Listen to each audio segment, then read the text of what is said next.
Bu qanaqa bu o'zbek ayollar qo'llarini qarang qadoqligini bu mehnatdan qarang hali ham bo'lsa aytyaptilar mani ikkita farzandim kelsa mani eshigim ochiq deyilyapti.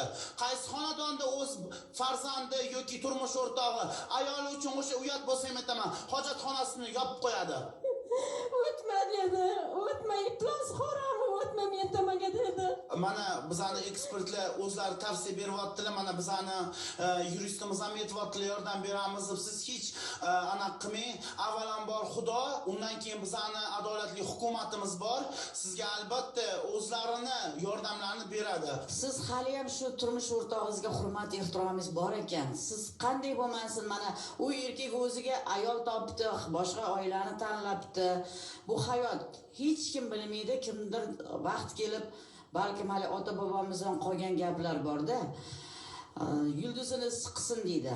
O'sha balkim shu oilaga